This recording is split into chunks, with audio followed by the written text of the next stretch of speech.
हमने ये एक नई सीरीज स्टार्ट करी है जिसमें हम शशि थरूर, जाने माने राजनेता हैं, विचारक हैं, बहुत ही विद्वान हैं, इनके द्वारा जो अंग्रेजी यूज़ की जाती है, जिसका ये इस्तेमाल करते हैं, वो काफ़ी सैचुरेटेड होती है, काफ़ी डिफ़िकल्ट होती है। तो इससे हम बहुत कुछ सीख सकते हैं। ये वीडियो इसको किसी राजनीतिक दृष्टि से देखने की आवश्यकता नहीं है। इसमें हम सिर्फ शशि थरूर का जो लिटरेरी ज्ञान है उसका इस्तेमाल करेंगे। कई बार वो ऐसी वोकेबलरी इस्तेमाल करते हैं जो अच्छे अच्छे अंग्रेजों को समझ में नहीं आती। तो ये वोकेबलरी आपके लिए और हमारे लिए एग्जाम के पॉइंट ऑफ व्यू से, हमारी रियल लाइफ में कॉन्फिडेंस बिल्डिंग के लिए काफ़ी महत्वपूर्ण हो सकती है। तो चलिए ज़्यादा विलंब ना करते हुए अब शुरू करते हैं vocabulary with doctor Shashi Tharoor. Shashi Tharoor ji ने एक ट्वीट किया था। ये ट्वीट इतना पॉपुलर हो गया, हजारों रीट्वीट हुए, अखबारों में छपा, मैगजीन में छपा, इस पर आर्टिकल्स निकले और पूरे इंटरनेट पर ये ट्रेंड हुआ, चाहे वो फेसबुक हो, चाहे ट्विटर हो, चाहे दूसरे सोशल मीडिया हो।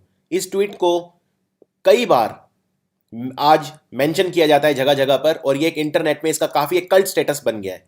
ये ट्वीट है, exasperating farrago of distortions, misrepresentations and outright lies being broadcast by an unprincipled showman masquerading as a journalist। अब इसके अंदर ये जो जर्नलिस्ट की स्पेलिंग है ये गलत है। वो इसीलिए क्योंकि ट्विटर पे जो लेटर्स हम यूज़ कर सकते हैं वो लिमिटेड होते हैं, तो जगह बचाने के लिए इन्होंने इसको शॉर्ट कर दिया। लेकिन पूरा ट्वीट बहुत ही शानदार है। तो देखते हैं इसमें कौन कौन से वर्ड हम सीख सकते हैं। सबसे पहला है एग्जॉस्परेटिंग। याद रखिए शब्दों का उच्चारण भी बहुत जरूरी होता है। सही, इसको एग्जास्परेटिंग नहीं एग्जॉस्परेटिंग प्रोनाउंस किया जाता है। इसका मतलब होता है बहुत ज्यादा कोई ऐसी चीज जो आपको गुस्सा दिलाए, बहुत ज्यादा। ये वर्ब है एग्जॉस्परेट और ये बन गया एग्जॉस्परेटिंग जब हमने इसके आगे आईएनजी लगा दिया। इसका मतलब बहुत ज्यादा गुस्सा दिलाने वाली चीज, इसीलिए इसको कहेंगे इंटेंसली इरिटेटिंग। कोई चीज अगर आपको बहुत ज्यादा इरिटेट करती है, बहुत ज्यादा इन्फ्यूरिएट करती है, इन्फ्यूरिएट का मतलब भी होता है गुस्सा दिलाना। यह शब्द बना फ्यूरी से। फ्यूरी का मतलब होता है एंगर यानी गुस्सा। हम इसको रैथ भी बोल सकते हैं, WRATH, रैथ। इसके अलावा जो एंगर है, एंगर को दिखाने के लिए हम रेज भी बोल सकते हैं, RAGE। कई बार पब्लिक गुस्से में आती है और अपना गुस्सा दिखाती है, उसे हम बोलते हैं आउटरेज। जो व्यक्ति गुस्से में होता है हम उसे बोलते हैं इंडिग्नेंट, इंडिग्नेंट। और एक मिलता जुलता शब्द है इंडिजेंट। इंडिजेंट मतलब होता है गरीब आदमी। तो इंडिजेंट और इंडिग्नेंट में कंफ्यूज नहीं होना है। इंडिग्नेंट मतलब गुस्सैल, जो गुस्से में हो, बहुत ज्यादा गुस्साया हुआ हो, अनॉयड हो। और इंडिजेंट मतलब जिसके पास संसाधनों का अभाव हो, जो गरीब हो। अब यहां सेंटेंस देखिए, you have this exasperating habit of never looking at me. यानी मैं आपसे बात कर रहा हूं और आप मेरी तरफ नहीं देख रहे हैं, मेरे साथ आई कांटेक्ट नहीं बना रहे हैं। इस बात से मैं क्या हूं, ये आपकी हैबिट कैसी है, एग्जॉस्परेटिंग। यानी आपकी इस आदत से मुझे बहुत ज्यादा गुस्सा आता है। It's so exasperating when he won't listen to a word that I से।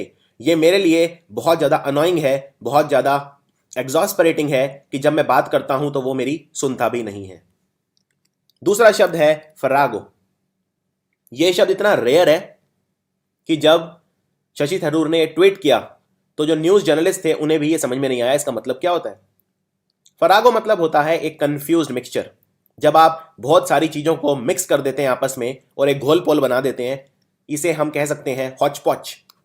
हॉच पॉच क्या होता है, हॉच पॉच का मतलब होता है जब बहुत सारी चीजें मिल जाती हैं। हम इसके लिए 3 इंपॉर्टेंट वर्ड यूज कर सकते हैं। पहला है असेंबलेज, दूसरा है असॉर्टमेंट और तीसरा है मेलॉन्ज। इसको प्रोनाउंस करते हैं मेलॉन्ज। ये फ्रेंच भाषा का शब्द है, इंग्लिश में लिया गया है। मेलॉन्ज मतलब मिक्सचर। अब यहां आप देख सकते हैं इसमें बहुत सारी सब्जियां हमने मिक्स करके ये एक डिश बनाई है, लेकिन इसमें कौन कौन सी सब्जियां मिक्स की हैं इसको पहचाना नहीं जा सकता। ये एक कंफ्यूज मिक्सचर है। फरागो शब्द का इस्तेमाल हम सिर्फ पदार्थों के लिए यूज नहीं करते, प्रोडक्ट्स के लिए यूज नहीं करते, इनटेंजिबल चीजों के लिए भी यूज कर सकते हैं। जैसे फॉर एग्जाम्पल, क्या चीज आप मिक्स कर सकते हैं, एक तो वस्तुएं मिक्स कर सकते हैं जो जिनको आप छू सकते हैं। लेकिन अगर मैं कहता हूं आप अपनी बातें मिक्स कर रहे हो या आप झूठ बोल रहे हो, बहुत सारे झूठों को मिला रहे हो, तो वो भी एक मिक्सचर बन जाएगा झूठ का। So for example, his autobiography is a farrago of half truth and outright invention.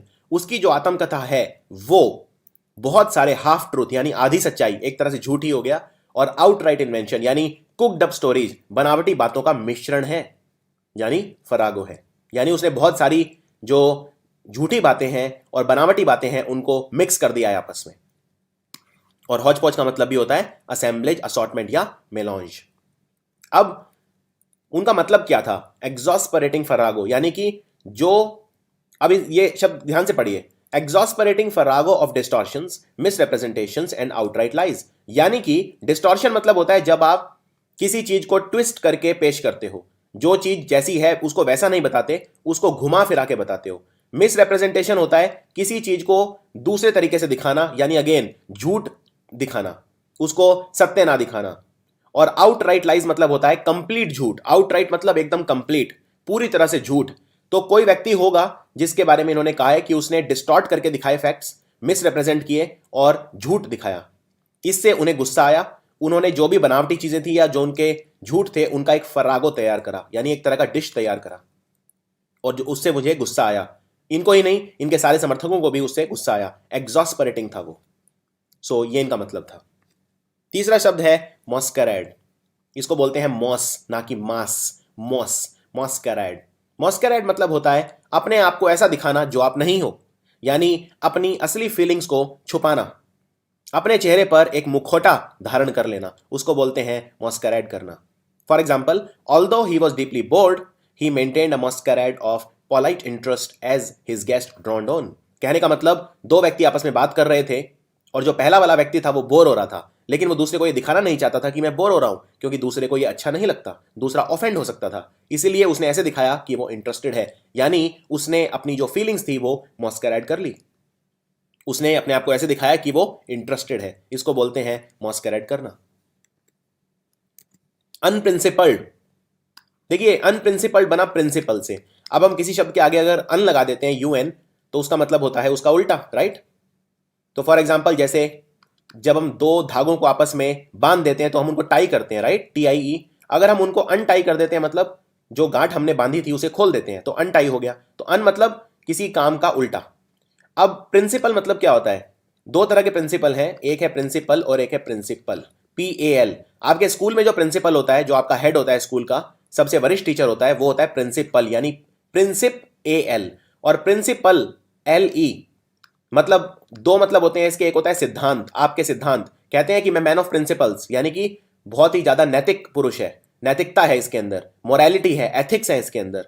ये सिद्धांतों वाला व्यक्ति है, सिद्धांतहीन नहीं है, यानी प्रिंसिपल्स हैं उसके। लेकिन हम यहां पर अनप्रिंसिपल्ड बोल रहे हैं, मतलब उसमें सिद्धांतों की कमी है। यानी कैसा पुरुष है वो? अनैतिक। अनैतिक पुरुष है, यानी संस्कारों की कमी, नैतिकता की कमी, इमोरल, मोरल्स की कमी, अनएथिकल, अनस्क्रूपुलस, एमोरल, रेप्रोबेट या डिसऑनेस्ट, ईमानदारी की कमी, चोर, स्काउंड्रल, थीफ। इस तरह का कोई व्यक्ति है तो वो क्या है? अनप्रिंसिपल्ड। जैसे हमारे नेता कैसे हैं? अनप्रिंसिपल्ड। अब अगर मैं कहूं कि कोई अनप्रिंसिपल्ड बिजनेसमैन है, उसका क्या मतलब है? एक ऐसा बिजनेसमैन जो सिर्फ प्रॉफिट बनाना चाहता है और उसको इससे फर्क नहीं पड़ता कि वो पैसा वो कैसे बना रहा है, यानी वो कैसा है? अनप्रिंसिपल्ड है, रेप्रोबेट है, डिसऑनेस्ट है, अनएथिकल है।